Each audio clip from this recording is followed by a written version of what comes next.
சித்தர் பூமி. ஜோதிடத்தின் பரிணாம வளர்ச்சி ஏஎல்பி ஜோதிடம். இதை படிங்க, உங்க வாழ்க்கை உங்க கையில. அனைவர்களுக்கும் வணக்கம். நான் சாந்தகுமார், ஏஎல்பி அஸ்ட்ராலஜர். என் கூட இன்னைக்கு சாந்தி தேவி மேடம், ஸ்ரீ குரு சாந்தி தேவி மேடம் இருக்காங்க. இரண்டு பேரும் இன்னைக்கு எடுத்திருக்க தலைப்பு என்னன்னு பார்த்தீங்கன்னா, கடன்னா என்ன, கடன் ஏன் நமக்கு ஆகுது, இந்த கடன் அடைக்கக்கூடிய வழிமுறைகள், ஜோதிட ரீதியாக என்னென்ன நிகழ்வுகள் நடக்கும், 12 பாவங்களுக்கும் என்னென்ன நிகழ்வுகள் இருக்குது அப்படிங்கிறத டிஸ்கஸ் பண்ணியிருக்கோம். வணக்கம் மேடம். வணக்கம். சஷ்டி டிவி நேயர்கள் அனைவருக்கும் வணக்கம். இந்த நாள் இனிய நாளாக அமைய வாழ்த்துக்கள். பொதுவாக கடன் அப்படின்னாவே எல்லாருமே பயப்படக்கூடிய ஒரு விஷயம் அப்படிங்கிறது கடன் தான் சார். நம்ம புராண காலங்கள்லேயே ஒரு பயம், ஒரு கலக்கம், இதுக்கெல்லாம் காரணமாக என்ன சொல்கிறாங்க அப்படின்னா, ஒரு ராவணனை சொல்லுவாங்க, கடன் பட்டார் நெஞ்சம் போல் கலங்கினான் இலங்கை வேந்தன்னு சொல்லுவாங்க. வேற எதுக்குமே மனக்கலக்கம்ங்கிறது வராது, அந்த கடனுக்கு மட்டும்தான் அவ்வளோ பெரிய மனக்கலக்கம் வரும் அப்படிங்கிறது தான் நம்ம இதில் புரிஞ்சுக்க முடியுது. நிறைய பேர் இந்த கடன் தொல்லை தாங்க முடியாமல் நிறைய தவறான முடிவுகளுக்கு போகிறது, ஊரை விட்டு போகிறது, ஐபி கொடுக்கறது, இப்படி நிறைய நிகழ்வுகளை நம்மளால பாரம்பரியமா சொல்றீங்க. நான் இன்னைக்கு லேட்டஸ்ட் ட்ரெண்ட்ல சொல்றேன். கண்டிப்பா, ஏன்னா எல்லாமே மக்களுக்கு தெரிஞ்சுக்கணும். உலகத்திலேயே மிகப்பெரிய நாடுன்னு சொல்லக்கூடிய அமெரிக்கா நீ கடன் தொல்லையில மாட்டிட்டு நிக்குது. அப்புறம் நம்மளாம் மாட்ட மாட்டோமா என்ன? கண்டிப்பா. அப்போ நாடுகளே கடன் அப்படிங்கிற நிகழ்வுகள் தான் இருக்குது. பல நாடுகள் கடன்ல தான் இயங்குது. இப்போ கடன் ஒன்றும் ரொம்ப தப்பான விஷயமும் எடுத்துக்க வேண்டாம், அதை பத்தி பயப்பட வேண்டாம். கடன் இல்லாம யாருமே இருக்க முடியாது சார். கடன் எல்லாத்துலயுமே கடன் அப்படிங்கிறது தேவைப்படுது. இன்னைக்கு அத்தியாவசிய தேவை. நம்ம இந்திய குடிமக்கள் ஒவ்வொருத்தர் பேர்லயும் கடன் இருக்கு அப்படின்னு சொல்லியிருக்காங்க. அதனால கடன் இல்லாம இருக்க முடியாது இல்லையா? அப்போ கடன்றதை அப்படியே பார்க்காம எப்படி பார்க்கணும் அப்படின்னா, கடன் எதுக்கு வாங்குறீங்கன்றதை பொறுத்து தான் அந்த கடன் நல்லதா கெட்டதான்றது. கடன் நல்லதா கெட்டதா இல்லை, ஒரு கத்தி நல்லதா கெட்டதான்னு இல்லை, அதை எதுக்காக பயன்படுத்த போறோம், யார் பயன்படுத்த போறாங்க அப்படிங்கறத வச்சுதானே இருக்கு. இப்ப அந்த கடன் பிரயோஜனமா நான் செலவழிக்க போறேன்னா, இப்ப கடன் இல்லாம நம்ம சொத்து சேராது. இது ரெண்டுக்கும் அதுக்கு ஸ்டேட்மெண்ட் இருக்கு, அதை நான் சொல்லிடுறேன். கண்டிப்பா சொல்லுங்க. என்ன ஸ்டேட்மெண்ட்னா, கடன் வாங்கி முதலீடு செய்யலாம், கடன் வாங்கி விரயம் பண்ணக்கூடாது. இது மட்டும் மனசில் நல்லா பதிய வச்சுக்கிட்டிங்கன்னா இது உங்களுக்கு ரொம்ப யூஸ்ஃபுல்லாக இருக்கும். திரும்ப ரிப்பீட் பண்ணுறேன், கடன் வாங்கி முதலீடு செய்யலாம், கடன் வாங்கி விரயம்தான் பண்ணக்கூடாது. இப்போது நான் ஃபாரின் ட்ரிப்பு ஒரு ரவுண்டு சுற்றி பார்க்குறதுக்குன்னு போகிறதுக்காக கடன் வாங்கிட்டு போகிறவங்களாம் எனக்கு தெரியும். அப்படி போகிறீங்கன்னா அந்த கடன் உங்களுக்கு வீண் தான். இப்போ அது வீணா இல்லையான்றது, கடன் வாங்கி போக வேண்டிய அவசியம் என்ன? கண்டிப்பா. கரெக்டா. அப்போ கடன் எங்க வாங்குறோன்றது ரொம்ப ரொம்ப முக்கியம். இப்போ நான் ஒரு வீடு கட்டுறேன், எனக்கு அதுக்காக கடன் தேவைப்படுது. இப்போ இது ப்ராப்பர்ட்டியா இருக்கு. இதே ஒரு நோய் அப்படிங்கிற ஒரு பிரச்சனை வந்துருச்சு, ஒரு அறுவை சிகிச்சை பண்றேன், அதற்காக நான் கடன் வாங்கிட்டு போய் பண்றேன், ஒரு பர்பஸ் இருக்கு. கண்டிப்பா. ஆனா இதுல இந்த வீடு கட்டுறங்கிறது நமக்கு அந்த கடனால லாபம், இது லாபத்திற்கான கடன் அப்படின்னு எடுத்துக்கலாம். ஆனா இந்த ஆரோக்கியம் சம்பந்தம் ஆபரேஷனுக்காக நான் ஒரு கடன் வாங்குறேன்னா அது லாபத்திற்கான கடன் இல்ல, லாபம்னு பார்க்க வேண்டாம், நம்ம ஆரோக்கியம் கிளியர் ஆகிறதுக்காக. கண்டிப்பா கண்டிப்பா. ஆனா அதை என்ன பண்ணணும், அது அந்த ஆரோக்கியம் சரியானதுக்கு அப்புறம் இதை கட்டுவதற்கான வாய்ப்புகளை அவங்க உருவாக்கி வச்சுக்கணும் இல்லையா? கரெக்ட். அப்பதானே அவங்களால அதுல இருந்து மீள முடியும். கரெக்ட். அப்போ கடன் எங்க இருந்து உருவாகுதுன்னா, வருமான குறைபாடுல இருந்து உருவாகுது. இப்போ வருமானம் போதுமான அளவுக்கு இல்லாத போது, ஆனா என்னுடைய வசதி வாய்ப்புகளை நான் எதிர்பார்ப்புகள் அதிகமாக வச்சிருக்கிறதுனால 11ஆம் பாவத்தை ஆக்டிவேட் பண்றோம். இப்போ 2 10ல், ஆனால் 11 அதிகமாக எதிர்பார்ப்பு, இது ரெண்டும் சேர்ந்து தான் கடனாக மாறுது. இன்னும் நம்ம ஒவ்வொரு லக்னங்களுக்கும் எடுத்துக்கலாம். இப்போ யதார்த்த வாழ்க்கையில ஒரு தேவையற்றது அப்படின்னு 2ஆ பிரிச்சாலும், ஒவ்வொரு லக்னங்கள் போகும்போதும் கடன் இந்த காரணங்களுக்காக தான் அவங்களுக்கு உருவாகும் அப்படிங்கிற ஒரு நிகழ்வும் இருக்கு இல்லையா? இப்போ அப்படி பார்க்கும்போது இந்த மேஷ லக்னத்தை பொறுத்த அளவில் நம்ம மேஷம் அப்படிங்கிறத நீங்கள் ராசியாகவும் எடுத்துக்கோங்க, லக்னமாகவும் எடுத்துக்கோங்க. ஆனால் நம்ம பார்க்கக்கூடிய ஒரு முறை அப்படிங்கிறது அட்சய லக்ன பத்தி ஜோதிடம். லக்னம் மாறும், வளரக்கூடிய லக்னம் அப்படிங்கிறத வச்சு தான் நம்ம பார்க்குறோம். இந்த மேஷ லக்னத்திற்கு இந்த கடன் எதனால் உருவாகும்? ஜாதகரினுடைய முயற்சியால தான் அந்த கடனை உருவாகுது அப்படின்னு வச்சுக்கலாம். செவனேன்னு இருக்கவே மாட்டாரு, இவரால் செவனேன்னு இருன்னா கூட இருக்கவே முடியாது. ஏதாவது ஒரு விஷயத்த நான் பண்றேன்னு அதனால கடனை வாங்கி அதை அதிகப்படுத்திக்குவாரே தவிர அந்த கடனை குறைப்பதற்கான சூழ்நிலைகளையோ முயற்சிகளையோ இவர் எடுக்க முடியாது. அப்போ அந்த கிரகங்களே அவருக்கு அந்த மாதிரி ஒரு சூழ்நிலைகளை தான் கொண்டு போய் தள்ளும் அப்படிங்கிறதையும் நம்ம தெரிஞ்சுக்கணும். பட் இப்படி தள்ளுதுங்கிறதுக்காக எப்பா கிரகங்களே எனக்கு இப்படிதாப்பா கொண்டு போய் தள்ளுது அப்படின்னு நம்ம எடுத்துக்காம இதை எப்படி அவங்க ஆக்டிவா பயன்படுத்த முடியும் அப்படிங்கிறதுக்கு ஏதாவது ஒரு விளக்கம்? சாதகமா பயன்படுத்துறதுன்னு ஒண்ணு இருக்கு, ஜாதகத்துல இருக்கிறத சாதகமா பயன்படுத்துறது. இப்போ முயற்சி அப்படிங்கிறது 3ஆம் பாவகம் அப்படின்னு சொன்னாங்க. இந்த முயற்சி பாவகத்துக்கு ஒரு மொபைல் வாங்கிக்கிறது. ம். ஒரு மொபைலை வந்து ஒரு சின்ன செலவாக வச்சுக்கோங்க. கம்யூனிகேஷனுக்காக நான் அதை இன்வெஸ்ட்மெண்ட் பண்ணுறேன் அப்படிங்கிறத நம்ம எடுத்துக்கலாம் இல்லை? அதை நீங்கள் ப்ரொடக்டிவாக யூஸ் பண்ணணுன்றது தான் விஷயமே. இங்கே கடன் ஆகுமா, ஒரு மொபைல் இஎம்ஐ போட்டு வாங்க வேண்டிய கட்டாயம் வருமானா வந்துடும். இப்போ இல்ல ஒரு இதுலேயும் ஒரு laptop விஷயத்தை நம்ம தெளிவுபடுத்தலாம் சார். இப்போ எனக்கு பேசுறதுக்காக மட்டும்தான் மொபைல் அப்படின்னா அதற்கு தகுந்த மாதிரி நம்ம வாங்கிக்கலாம். இல்லை எனக்கு பேசுறதுக்கு மட்டும்தான் வேணும் ஆனால் லேட்டஸ்ட் டெக்னாலஜியாக எனக்கு வேணும் அப்படின்னா அது அவசியமா? பந்தா பண்ணுறதுக்குன்னு வாங்கக்கூடாது. Correct correct. அப்போ எனக்கு இந்த மொபைலை வச்சு நிறைய யூசேஜ் இருக்குது. நான் இப்போ அதில் ஒரு எடிட்டிங் பண்ணுறேன், ஒரு வீடியோ அப்லோட் பண்ணுறேன், நான் கம்யூனிகேஷனால் நிறைய எனக்கு ஹெல்ப்ஃபுல் இருக்குது. அப்படிங்கிறப்போ நம்ம அதை கொஞ்சம் டெக்னாலஜியாக பயன்படுத்திக்கலாம் கரெக்ட். இல்லையா? இப்போ நீங்கள் சொன்னது தான் நான் கொஞ்சம் நேரத்துக்கு முன்னாடி அந்த ஸ்டேட்மெண்ட்டாக சொன்னேன். முதலீடாக செய்யணுமே தவிர விரயமாக பண்ணக்கூடாது. கண்டிப்பாக. இப்போ எப்படி மொபைலை வந்து முதலீடாக மாற்றலாம்? இப்போ முதலீடு மொபைல் மட்டும் இல்லை, இப்போ அவங்க கம்ப்யூட்டர் சிஸ்டம், நீ மொபைலையே அதுலேருந்து வருமானம் உருவாக்குனீங்கன்னா கண்டிப்பாக. முதலீடு இப்போ ஆன்லைன் வர்த்தகம் பண்ணுறோம், ம். ஏதாவது ஒரு பொருள் என்கிட்ட இருக்குது, நான் அதை அப்லோட் பண்ணுறேன், மக்கள்கிட்ட கொண்டு போய் ரீச் பண்ணணும்னு நினைக்கிறேன், அதுக்கான எஃபெக்டை நான் போடுறேன் அப்படின்னா அது முதலீட்டுக்கான ஒரு இன்வெஸ்ட்மெண்ட் இல்லையா? கரெக்டுங்களா? இப்போ ஒரு வருமானம் உருவாக்குறதுக்காக நீங்கள் முதலீடு போட்டிங்கன்னா மட்டும்தான் அது பயனுள்ள முதலீடுன்னு சொல்கிறோம். கண்டிப்பாக. இல்லாமல் பந்தா பண்ணுறதுக்கு, 4 பேருக்கு ஷோ பண்ணுறதுக்கு, ஒரு செல்ஃபி எடுக்கிறதுக்காக மட்டும் நீங்கள் மொபைல் வாங்குறீங்கன்னா அந்த மொபைல் உங்களுக்கு சிக்கல் தானே உருவாக்கும். கண்டிப்பாக. இப்போ கம்யூனிகேஷனுக்காக கடன் வாங்குறத இன்னொரு விதமாக எடுத்துக்கலாம். என்கிட்ட இருக்குது, மொபைல் இருக்குங்க, நல்ல லேட்டஸ்ட்டான மொபைல் தான் வச்சுருக்கேன், இன்னும் அதை விட அப்டேட்டடாக அடுத்த வருஷம் ஒரு மொபைல் வருது அப்படின்னா அதையும் நான் வாங்கி வச்சுக்கிறேன் அப்படிங்கிறது நிறைய பேர்கிட்ட இருக்கு இல்லையா? வாங்குறது தப்புன்றீங்களா ரைட்டுன்றீங்களா? அது தவறு தானே, தேவைக்கு அப்படி இல்ல. அதிகமாக வாங்கும்போது. அப்படி இல்லை, நான் வேற மாதிரி பார்க்குறேன். சொல்லுங்க. எனக்கு அந்த கடனை ரீபே பண்ணுற கெப்பாசிட்டி இருந்தால் வாங்குறதுல ஒன்றும் தப்பு இல்லை. கண்டிப்பா என் கெப்பாசிட்டி மீறி போய் நான் வாங்கும்போது தான் அது சிக்கலாக மாறுது. கரெக்டாக? கண்டிப்பா. அப்போ நமக்கு நம்ம திறன் என்ன, நமக்கு ரீபேயிங் கெப்பாசிட்டி என்னன்னு புரிஞ்சு வாங்கணுன்றது தான் முதல்ல அவசியம் இருக்கா, ரெண்டாவது ரீபே பண்ண முடியுதா. இந்த 2 விஷயங்கள் பார்க்காம வாங்கும்போது தான் இந்த கோளாறுகள் நமக்கு, அந்த கடன் நமக்கு தொல்லையா மாறுது. கண்டிப்பா. இல்லைன்னா சந்தோஷமா இருக்கும். நிச்சயமா. ஏன்னா இதில் நிறைய சொல்லலாம். இந்த மேஷ லக்னத்திற்கு முக்கியமாக இந்த கம்யூனிகேஷன் சம்மந்தப்பட்ட நிகழ்வுகளால் அவங்க கடன் வாங்குவாங்க. அதை நம்ம எல்லாருக்கும் புரியணுமேங்கிறதுக்காக மொபைல் ஃபோனை எடுத்துக்கிட்டோம்.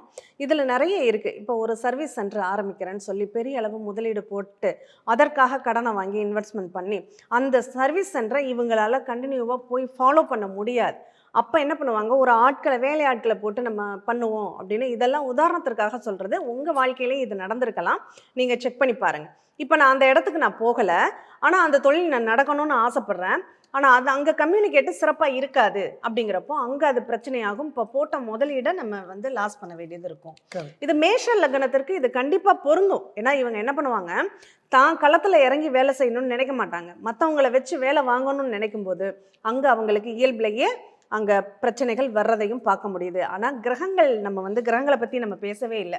இதில் அவருடைய லக்னம் செவ்வாயினுடைய அமைப்பும் புதனுடைய அமைப்பும் நல்லா இருக்குது அப்படின்னா அவர் ஒரு முதலாளித்துவமான ஒரு சூழ்நிலையை உருவாக்கிக்குவார். அந்த கடனை ரொம்ப நல்ல விதத்தில் பயன்படுத்திக்குவார். அந்த கடனையே நல்ல ஒரு டெவலப் பண்ணி அதிலிருந்து லாபம்னு கடனும் இருக்கும், ஆனால் அந்த கடனை விட லாபம் அதிகமாக வச்சுக்கக்கூடிய ஒரு கெப்பாசிட்டியும் உருவாக்கிக்குவார். ஆனால் அது இல்லைங்கிற பட்சத்தில் அந்த கடன்கிறது அவங்களுக்கு விரயமாக ஒரு சூழ்நிலையை ஏற்படுத்தும். அதனால் நிறைய கஷ்டப்படுவாங்க. இன்னும் சொல்லப்போனால் இவங்களை அந்த மேஷ லக்னத்துக்குள்ள நம்ம அதிகமாக பார்க்க வேண்டியது என்னென்னா சார், அந்த கம்யூனிகேஷனுங்கிறத விட அந்த சகோதரர்களுக்காக, அவங்களுக்காக, அவங்களுக்கு கண்டிப்பா இளைய சகோதரத்திற்காக நான் அவங்களுக்கு தங்கச்சி கல்யாணத்துக்காக நான் கடன் வாங்கி செலவு பண்ணேன், தம்பி படிப்புக்காக நான் நிறைய செலவு பண்ணிட்டேன், ஒரு வேலை கிடைக்கணுங்கிறதுக்காக நான் செலவு பண்ணிட்டேன், போட்டித் தேர்வு எழுதினோம், போட்டித் தேர்வு நான் எழுதின தேர்வை நம்பாம அடுத்தவங்க நான் உனக்கு வேலை வாங்கி கொடுப்பேன்னு சொல்லுவாங்க. இப்போ அதை நம்பி அவங்களுக்கு பணம் கொடுத்து அதில் ஏமாந்தவங்க நிறைய பேரை நம்ம பார்க்க முடியுது மேஷ லக்னம் போகும்போது. இப்போ எனக்கு தம்பி இல்லை, தங்கை இல்லை மேடம். தம்பி மாதிரி ஒருத்தர், தம்பி மாதிரி ஒருத்தர் அண்ணா அப்படின்னு கூப்பிட்டு வருவாரு. தங்கைன்னு யாரை கூப்பிடுறீங்களோ அவங்க மூலியமா இந்த நிகழ்வுகள் நடக்கிறத நாங்க பார்க்கறோம். கண்டிப்பா. ஏன்னா 3ஆம் பாவம் அப்படிங்கிறப்போ இவங்க அந்த கம்யூனிகேஷன் சார்ந்து மக்கள்கிட்ட தங்கச்சி மாதிரி, நீ எனக்கு தங்கச்சி மாதிரிமா, உடனே அந்த பொண்ணு அண்ணா ஒரு கையெழுத்தை போடுங்கண்ணா, நான் ஒரு கடனை வாங்கிக்கிறேங்க, அதுக்கப்புறம் ஷூரிட்டி கையெழுத்து இவர் போடுற மாதிரி ஆகிடும், அப்புறம் அந்த பொண்ணு எஸ்கேப் ஆகிடும், இவர் மாட்டிக்கு வேறு அந்த கடனை கட்டுற மாதிரி இருக்கும். இந்த மாதிரி நிறைய ஜாதகங்களை நம்ம பார்த்ததுனால தான் இந்த கடன், இந்த லக்னத்துக்கு இப்படியெல்லாம் நடக்க போகுது அப்படிங்கிறத நம்மளால் சொல்ல முடியுது. அதனால் அதை எந்த வழியில் சரி செஞ்சுக்கலாம், அதுக்கு நம்ம ஏஎல்பி எந்த அளவில் சார் உதவுது? ஏஎல்பி தெரிஞ்சுக்கிட்டோன்னா இது வந்து ரெட் சிக்னல் மாதிரி. எந்த இடத்துல சிக்கல் வரும் அப்படிங்கிறத முன்கூட்டி தெரிஞ்சுக்கும் போது அது 2 விதமாக ஏஎல்பி நம்ம வகுப்பில் தெளிவாக சொல்லித்தராங்க. என்னென்னா இதெல்லாம் தவிர்க்கலாம், இதை ஏற்றுக்கிட்டு தான் ஆகணும் அப்படிங்கிற அமைப்பு. இதுக்காக நம்ம குருநாதர் திரு புதோடிமூர்த்தி ஐயா அவங்கள மிகப்பெரிய நன்றி சொல்லிக்கிறேன். ஏன்னா வருமுன் காப்பது தான் வந்த பின் பார்ப்பதற்கு ஒன்றும் இல்லை. இப்போ வராமல் தடுக்கணும்னா நமக்கு என்ன வரப்போகுது, அதை நான் எப்படி எதிர்கொள்ளணுன்ற தெளிவு இல்லாதது தான் நம்ம தவறான முடிவுகள் பல நேரத்தில் எடுத்துடுறோம். அப்போ இங்கே வந்துட்டு எது எது பயன்படுத்திக்கலாம், எது எது தவிர்க்கணும், எது எதை ஏற்றுக்கணும், இது வந்தே தீரும், இதை நான் ஒன்றும் பண்ணுறதுக்கு இல்லை, இதை ஹேண்டில் பண்ணி தான் ஆகணும் அப்படிங்கிற பக்குவத்தை உருவாக்கிட்டாலே 90% பிரச்சனைகளை குறைச்சிடலாம். நமக்கு பதட்டமான சூழ்நிலைகளை தவிர்த்துட்டாலே நிறைய நேரத்தில் அழகாக நமக்கு பயன்படுத்தும்படியாக வாழ்க்கை வந்து இனிமையானதாக மாறும். கண்டிப்பாக. ஏன்னா மேஷ லக்னத்தை பொறுத்தளவில் அவசரப்பட்டு எடுக்கக்கூடிய முடிவுகளே ஆபத்தாக மாறக்கூடிய அமைப்புங்கிறது அதிகமாகவே இருக்கும். இது ஏஎல்பி படித்த ஒவ்வொரு மாணவர்களுமே கண்டிப்பாக புரிஞ்சுக்குவாங்க. உங்கள் வாழ்க்கையிலையும் இந்த மாதிரியான ஒரு சூழ்நிலைகள் நடந்திருக்குன்னா கண்டிப்பாக நீங்கள் ஏஎல்பி ஜோதிடம் படிங்க. உங்கள் வாழ்க்கையில் நிறைய மாற்றங்கள் ஏற்படும். இந்த மேஷ லக்னம் இந்த கடன் அதிகமாக இருக்குன்னா அதுக்கு ஒரே ஒரு சின்னதாக ஒரு பரிகாரம் என்ன அப்படின்னா, புதன்கிழமை அன்று ஒரு 6 விளக்குகள் போட்டு வீட்டில் தீபம் ஏற்றுங்க பெருமாள் படத்திற்கு முன்னாடி. நீங்கள் அதை பண்ணிட்டு வந்தாலே போதும், அந்த கடன் குறையிறத பார்க்க முடியும். அது இல்லாமல் அந்த பச்சை பயிரை ஏதாவது கோயில்களுக்கு தானமாக கொடுங்க, இல்லை அவிச்சு நெய்வேத்தியமாக பிரசாதமாக மற்றவங்களுக்கு சாப்பிட கொடுங்க. அது உங்களுக்கு ஒரு நல்ல ஒரு சூழ்நிலைகளை மாற்றி கொடுக்கும் அப்படின்னு சொல்லலாம். இது பண்ணுங்க, உடனே கடன் குறைஞ்சிரும்லாம் நான் சொல்ல மாட்டேன். அந்த கடன் குறைவதற்கு நம்ம பிரார்த்தனை பண்ணும்போது என்ன பண்ணணும் தெரியுமா, இதையும் மக்கள்கிட்ட ஒரு பதிய வைக்கணும்னு நினைக்கிறேன் சார். கடவுளே எனக்கு கடன் குறைஞ்சிடணும்னு வேண்டது ஆரோக்கியமானதா, எனக்கு வருமானத்தை பெருக்குவதற்கான வழியை அமைச்சு கொடுன்னு வேண்டது ஆரோக்கியமானதா அப்படின்னு கேட்கணும். ஏன்னா எனக்கு கடன்கிற வார்த்தையை குறைன்னு சொல்கிறப்போ அங்கே பிரச்சனைகள் இருந்துக்கிட்டே தான் இருக்கும். அதை விட எனக்கு வருமானம் அதிகமாகும், அந்த வருமானத்தை வச்சு அந்த கடன் அடைஞ்சிரும், வருமானம் வந்தாவே கடன் அடைஞ்சிருங்க. அந்த ஒரு பிரார்த்தனை வைக்கிறதுல கூட நம்ம வந்து நல்ல விதமாக பிரார்த்தனை வைக்கணும் அப்படிங்கிறதையும் இந்த இடத்துல பதிவு பண்ணுறோம். நான் வேற மாதிரி சொல்கிறேன். சொல்லுங்க விஷயத்த. கண்டிப்பாக. இப்போ வந்து கடவுள்கிட்ட போய் என்ன வேணும்னு கேளுங்க, என்ன வேண்டான்னு சொல்லாதீங்க. எனக்கு கடன் வேண்டாம், கடன் குறைக்கணுன்றதுக்கு பதிலாக எனக்கு வருமானத்தை கூட்டணும்னு பேசுங்க. சரியா? இப்போ அது நான் என்ன சொல்லுவேன்னா, வருமானம் போகணுன்னா மனைவியை முதல்ல கவனிங்கன்னு சொல்லுவேன். இந்த மேஷ லக்னக்காரங்களுக்கு மனைவியை கவனிச்சா அல்லது கணவனை கவனிச்சா வருமானம் கூட்டிடும். கண்டிப்பாக. அங்கேருந்து தான் வருமானம் பொதுவாக அதிகமாக இருக்கும். அப்போ அவங்களுக்கான ரெஸ்பெக்ட் அண்ட் வேல்யூஸை நீங்கள் இம்பார்ட்டன்ஸ் கொடுத்தீங்கன்னா உங்கள் பொருளாதார சிக்கல்கள் கொஞ்சம் தீரும்போது கடன் கண்ட்ரோலுக்கு வரும். இயல்பான நிகழ்வு தானே. கண்டிப்பாக. அப்போது உங்கள் பேச்சு, உங்கள் மனைவி, இந்த 2 விஷயங்கள் அல்லது உங்கள் பார்ட்னர், உங்கள் கணவர், இவங்களை கொஞ்சம் நல்லா கவனிங்க, உங்கள் வருமானம் கூடிடும். இப்போ உங்களை விட அவங்களுக்கு வருமானம் கூடுதலாக இருக்குன்னா அதுக்காக நீங்கள் ஐயோ நமக்கு வருமானம் குறைவுன்னு நினைக்கவே நினைக்காதீங்க. அவங்களுக்கு இன்னும் கொஞ்சம் கூடுதலாக சப்போர்ட் பண்ணுங்க. நல்லா வரட்டும்னு நினைங்க. கண்டிப்பாக. அவரும் உங்கள் கூட இருக்க ஒரு பார்ட்னர் தானே, லைஃப் பார்ட்னர் தானே. அவர் நல்லா இருந்தால் நீங்களும் நல்லா இருக்க போகிறீங்கன்னு இந்த இடத்துல மட்டும் ஒரு சில நம்ம மக்கள் சந்திக்கக்கூடிய பிரச்சனைகளை பார்த்துக்கிட்டு இருக்கிறதுனால இந்த இடத்துல பதிவு பண்ணணும்னு நினைக்கிறேன். இப்போ நண்பன் வளர்றான்னா சந்தோஷப்படுறாங்க, என் நண்பன் என்னை விட நல்லா இருந்தா நல்லதுப்பா அப்படின்னு. அது கடவுள்கிட்ட கூட நிறைய பேர் வேண்டுவாங்க, என் நண்பன் நல்லா இருக்கணும் அப்படின்னு. ஆனால் அந்த கணவனோ அல்லது மனைவியோ அதிகமாக அவங்க சம்பாதிக்கிறாங்க. இது வந்து கணவனுக்கு அப்படிங்கிறது கொஞ்சம் பெருசாக ஒன்றும் பிரச்சனை இல்லை. ஆனால் ஒரு மனைவி வந்து அதிகமாக சம்பாதிக்கிறாங்க அப்படின்னா அங்கே பிரச்சனைகள் வந்து ஸ்டார்ட் ஆகிடுது அப்படிங்கிறதையும் பார்க்க முடியுது. அதையும் கொஞ்சம் மனசில் வச்சுக்கணும். அவங்களுக்கு நம்ம என்ன சொல்லலாம்? கணவன் மனைவி பிரச்சனை பொறுத்தவரை உங்களுக்கு ஒரு போட்டி கிடையாதுங்க. நீங்கள் 2 பேரும் சேர்ந்து சம்பாதிக்கிறது குடும்பத்திற்காகன்னு நினைங்க. இப்போ குடும்பத்துக்கு வருமானம் வரணும்னு எதிர்பார்க்கணுமே தவிர எனக்கு வருமானம் அப்படிங்கிற பேச்சு எடுக்கக்கூடாது. இந்த மேஷ லக்னக்காரங்க என்னுடைய வருமானம்னு பேசினாலே கணவன் மனைவி உறவு சிக்கல் இருக்கும். அதனாலேயே வருமானம் யாராவது ஒருத்தருக்கு தான் அதிக வருமானத்துக்கான வாய்ப்பு இருக்கும். இதை பல வீடியோஸில் பேசியிருக்கோம். அப்படி ஒருத்தருக்கு யாருக்கு அதிக சம்பாதிக்கக்கூடிய திறன் இருக்குதோ அவங்க சம்பாதிக்கட்டும். சம்பாதிக்க குறைவாக இருக்கக்கூடிய அமைப்பு இருக்கவங்க அதுக்கு கோஆப்ரேட் பண்ணி போகணும். இதுதான் இந்த லக்னத்துக்கான அமைப்பு. கண்டிப்பா உங்க வாழ்க்கையில இந்த நிகழ்வுகள் நடந்திருக்கும்.